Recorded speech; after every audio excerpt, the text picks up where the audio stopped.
Why is it that so many people know they should be investing but still don't? And they don't take the leap. So, if you've ever felt hesitant, overwhelmed, or even afraid to start investing, you're not alone. There's a ton of confusion out there and fear of making mistakes. It can be paralyzing. I know for me that it was at times also. So, but here's the thing: that hesitation is literally could cost you far more than you think. It's not just about the missed opportunities, but it's the lost time, it's the lost security, it's the stress, it's the future for you, for your family, for your legacy. And in today's episode, I'm going to break down the biggest reasons people avoid investing. And even though they know that it's the right thing to do, they still don't do it. So then we'll break down, more importantly, how to go about overcoming the roadblocks, making the right investments that work for you, setting yourself up for true financial freedom without the risk of betting it all or feeling completely out of control. All right, let's be real. Most of us know we should be investing. We've heard it from friends, we've heard it from family, we've heard it from advisors, we've heard it from me. We see the potential for growth.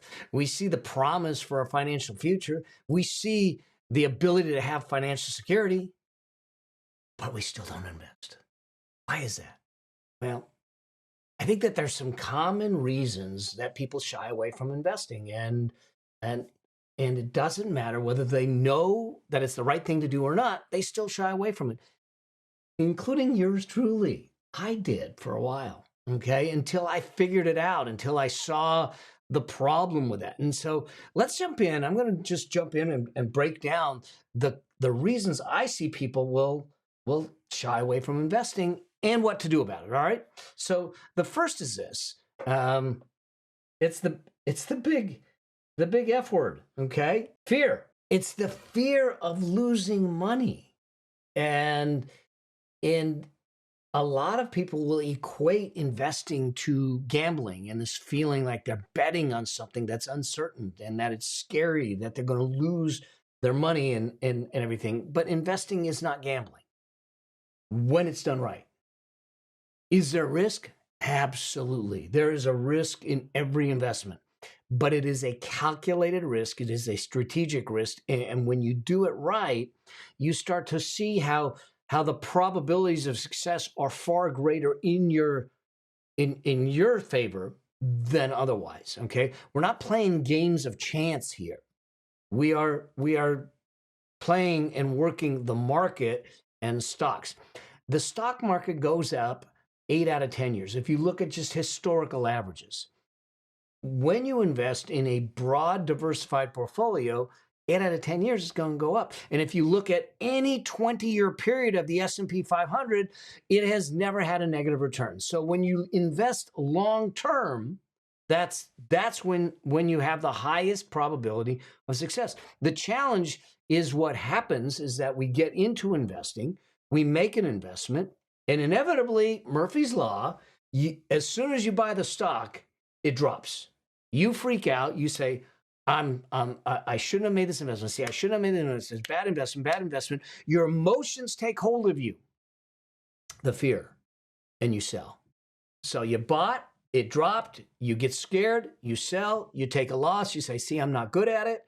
And now you tell yourself stories and you don't come back. Okay. I was there. I did it too. Okay. I did too. And it's a challenge. The key is this: once you understand that the longer you stay in, if you do it properly with a diversified portfolio, the more you reduce the chances of loss and the possibility of gain. Okay.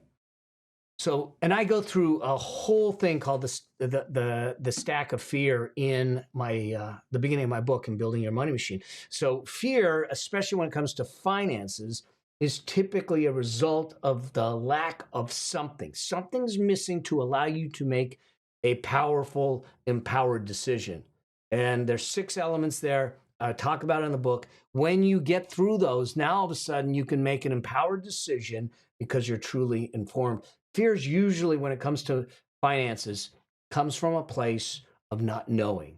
So we got to get you that knowledge. We got to get you what's missing in there. So that leads me to number 2, typically is knowledge.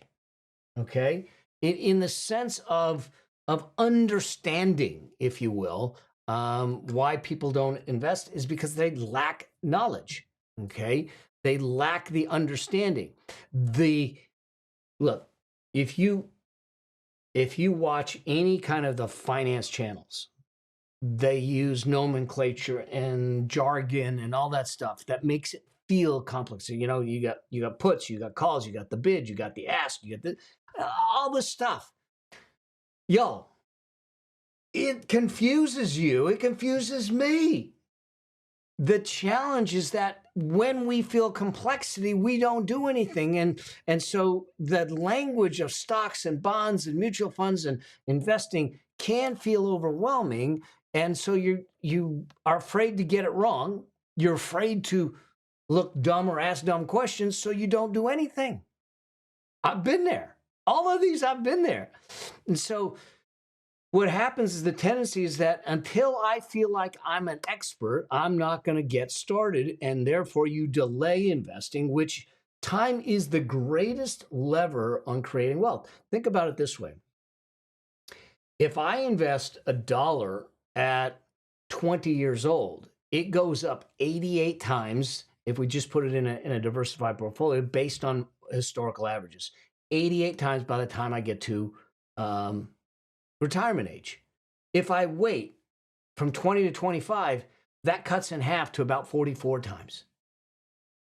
So our waiting until we're comfortable is costing us dearly on the wealth creation side of things. But the truth is this: everyone has a learning curve. And we start with basics. The truth is also the fact that building wealth is simple. There's some basic fundamental principles. I talk about them in my book and on this show, that when you have an understanding of the principles, it's simple. Now, it doesn't mean it's easy. Look, I get it. You may have debt. You may be struggling, check to check, all that stuff. That doesn't make investing complicated. It just makes the situation less easy, but it doesn't make it impossible. Just because it's difficult doesn't mean that it's impossible. And so everyone, building wealth, investing is a learnable skill. Everyone has the ability to learn. Everyone has their own learning curve. Okay. And so that's the second reason I think people don't invest.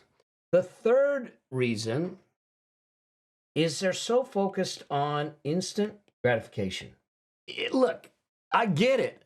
We're wired to want things now. And we're wired to say, I want to enjoy my life now. And investing requires you to put money away for the future. It requires you to delay gratification. It requires you to go plant seeds today that will take years to grow until you can reap the rewards to make that happen. And that's hard for some people, especially in today's world.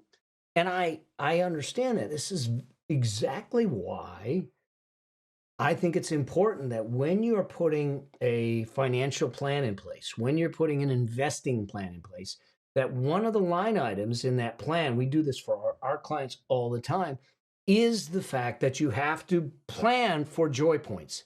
You have to plan for gratification today. Now, I'm not talking about momentary pleasures. I am talking about the sustainable joys that really fulfill your life. Like with my wife and I've used it as an example before, but it's the truth. One of our biggest fulfillment kind of experiences is when we travel together. So when we build the plan, when my team builds the plan, when we work through it, there is a big budget line item for our travel, for us to go create those experiences and do that. So I want you to be able to create the plan so you enjoy the journey to financial freedom as well as the destination. Because here's what I know. If you do not enjoy the journey to financial freedom, you will not enjoy the destination. You will not have created the traits, the characteristics, and the habits to not only build wealth, but to enjoy wealth. And there are commentators out there that say, no, you're on beans and rice, you're on mac and cheese, and you just live, and you save and you do nothing else. Like, that's a miserable existence. I get it. I don't want that. And I don't want it for you. And I don't think it's necessary. Does it mean that you'll have to work at it? It might, based on your circumstances. But with the right plan, the right principles, the right system in place, you can make it happen. All right? Number 4 is analysis paralysis. Okay? You get caught in this endless cycle of waiting for the perfect time to invest, for the perfect investment and everything. I got a spoiler alert. Ain't no such thing. Okay? The data shows that trying to time the market, the data shows that no one, including the best people, the big hedge fund traders that have the best computers, the best information, the most sophisticated stuff, they got the best analysts, they got the best data. They don't know when the top of the market is, and they don't know when the bottom of the market is. And the fact is that you cannot time it. The fact is that the only way to win the game of wealth is to be in the game, playing it consistently, not deciding, well, I'm going to jump in now and I'm going to jump out now. Okay? That's not investing. And so it is important to really start to build up. In fact, statistics and data show that over the last few decades, if you're jumping in and out of the market, and you happen to miss the 10 best days of the market, over a 20-year period, okay, it will literally cut your returns in half. Versus had you just gotten the market, stayed in the market. Instead of trying to time the market, stay in the market. So a lot of times we're analyzing and we're not making decisions. We have to take action. We'll dollar cost average in. We'll start small. There's a lot of things I'm going to walk you through to do, but stop overanalyzing. We gotta get in because there is no perfect time. Okay, other than now. Okay, number 5, and I get this, risk aversion, and I'm going to put in here also trust. Who do you trust? People don't trust the market. People think that the market might be rigged. They see headlines about crashes and recessions and everything. And instead of doing anything and understanding, they say, well, screw it, I'm just going to avoid the whole thing altogether.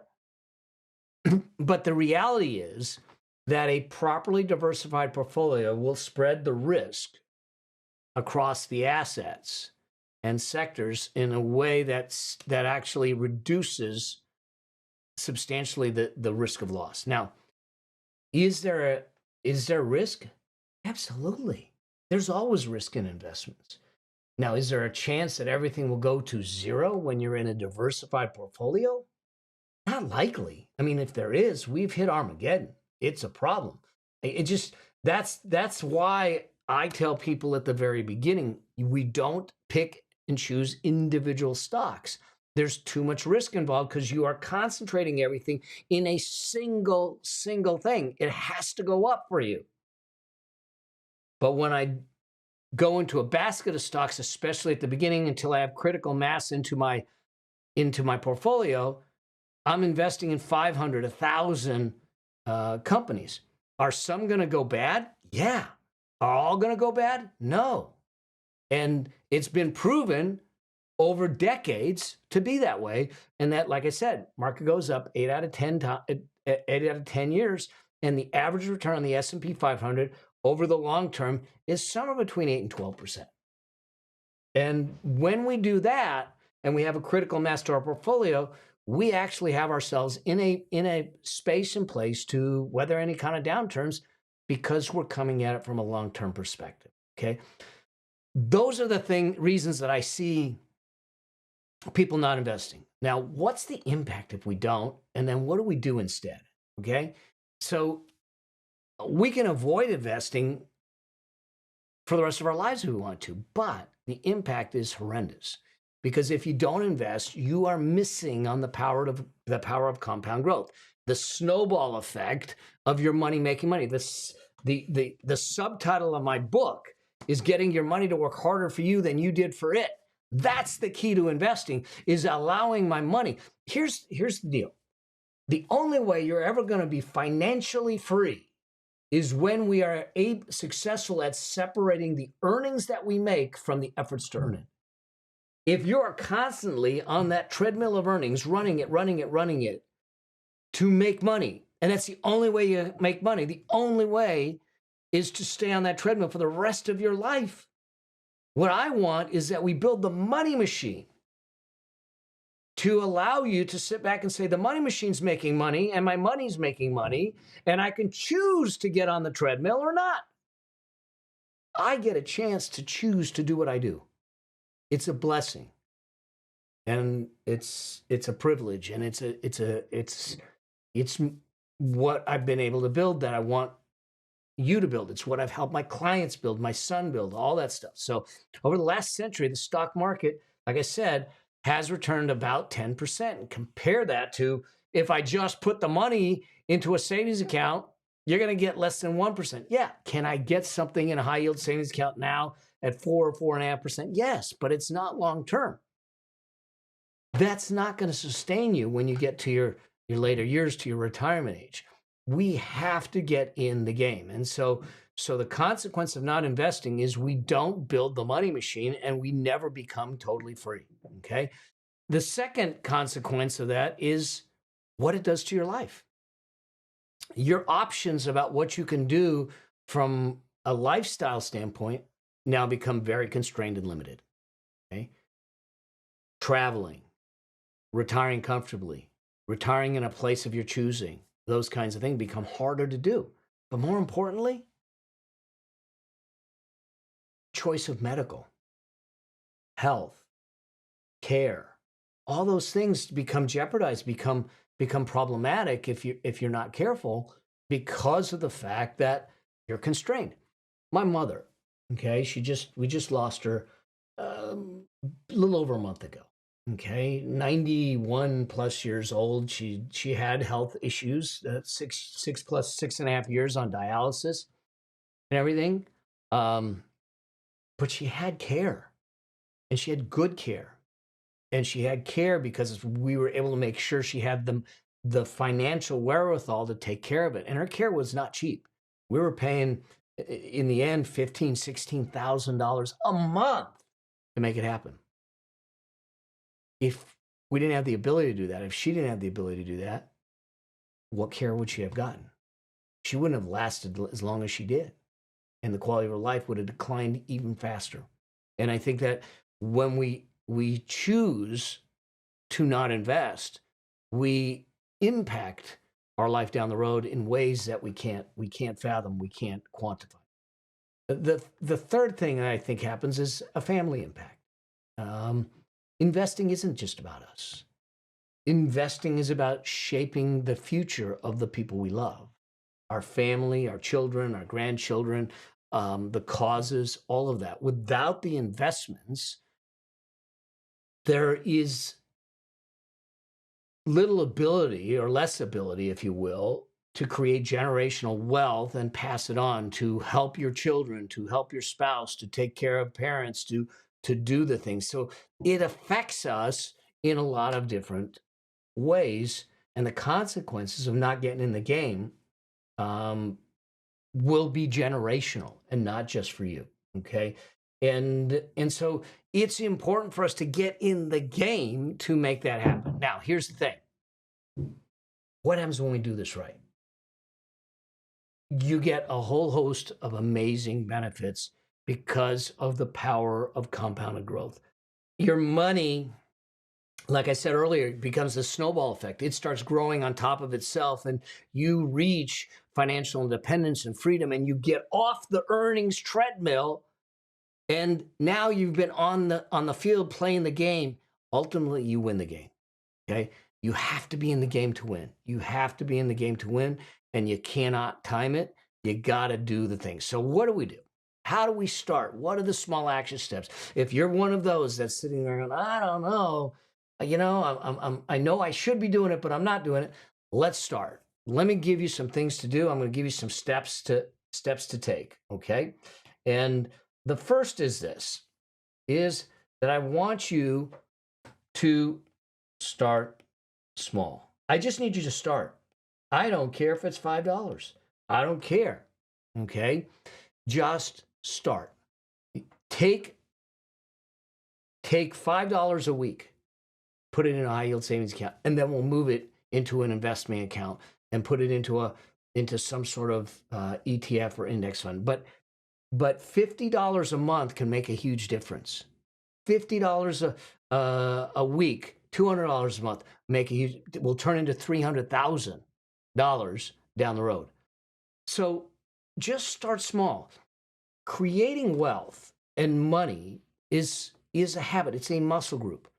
And I need you to just start exercising the muscles. When you start to exercise the muscles, like I said, even if it's $5, you're exercising the muscles. You're creating the habits that need to happen and play. I've got a couple of episodes that you can go back and watch about saving your first 10,000, the framework for saving your first 100,000, and those kinds of things. Because once we get you there and develop the habits, the skills, and all of that type of stuff, it's going to drive things. But I just need you to start. If you are working for a company and that company has a 401k and you're not participating in it, participate, especially if they're matching. They're giving you free money. Go get the free money. Pick it up off the floor. Let's do it. Start small. Number 2, okay, is educate yourself. You're here. You're doing part of that. Follow the show. If you have not subscribed to the show, make sure that you're subscribed to it. Do me a favor. Also, share it out. Do this with someone. Educate yourself. Learn the basics. Don't get all complicated. Don't get all, caught up in all the crazy, strategies and everything. Just the basics. If you looked at my portfolio and the things that I do, it's the basics. And it's a big portfolio. It's still the basics. Okay? Learn the basics. What are stocks? What are bonds? How to use them. Follow it. If you don't have a place to start with my book, Building Your Money Machine. Get the book. I walk you through the basics of money management, of building a plan, of investing, all of it. I walk it through. I give you the framework of what to do with every single dollar. Okay? It's going to help you become more confident. You have to start educating yourself. Okay? That leads me to number 3, which I kind of mentioned. Follow a process. There are proven processes and principles that drive and build wealth when it comes to investing and wealth building. Okay. If you don't have a process, I want you to, it's a plug again. I want you to get my book, follow the process of the wealth priority ladder and everything. You got to follow a process. You got to know what each dollar is doing for you, what it's meant to do, how to put it in play. So if you're not following a process, follow mine. If you're not following mine, follow a process. Either way, get a process in place that is going to work for you until you can create your own process. But you know what? There's one that's proven. Why recreate the wheel? Number 4, to make it easy, I want you to use some of the tools that are out there. Okay? Now, I have a bunch of tools on my website too, but take advantage of the tools that are available to you. Things like robo-advisors and apps that step by step will guide you. You don't need to go this alone. You can get the support. Now, let me be really clear. There are a couple of things that I do not want you to get caught up in. Any app or any tool that gamifies investing, I want you to avoid. Okay? I'm going to pick on them. Robinhood. Okay? Robinhood, when they are showing fireworks and all that stuff, when you invest in this and that, what they're doing is they're playing with your emotions. They're creating a dopamine hit. And that is an addictive thing that gets you to do more and more. Now it gets people to overtrade, overtransact, overdo things. I don't want anything that is triggering emotions in your finances. Your emotions come into your finances, your financial intellect goes down. Okay? So we keep emotions out of it. We make proper decisions based on proven principles and a system to follow. So I avoid all apps that gamify the investing process. Okay? All apps that gamify the investing process are off limits for me and my clients. So I use the fundamentals, a Schwab, a Fidelity, a Vanguard, the proven long term, and they have robo-advisors there that you answer the questions, you go through a risk profile, they help you set up what your investing portfolio looks like based on your answers, and you can get in the game until you grow enough critical mass that you want more bespoke or customized advice, or you grow in your financial literacy. But use the tools to your advantage to make this easier. Number 5, listen, consistency over perfection. You will never, ever have enough information to make a completely informed decision. Just the way it is. I would rather make sure that I've got so I have investing criteria. I talk about them in the book. I talk about it in my training. I work with my clients on it. We have the rules for investing, and I tick those off. If it doesn't satisfy all my rules for investing, I don't invest.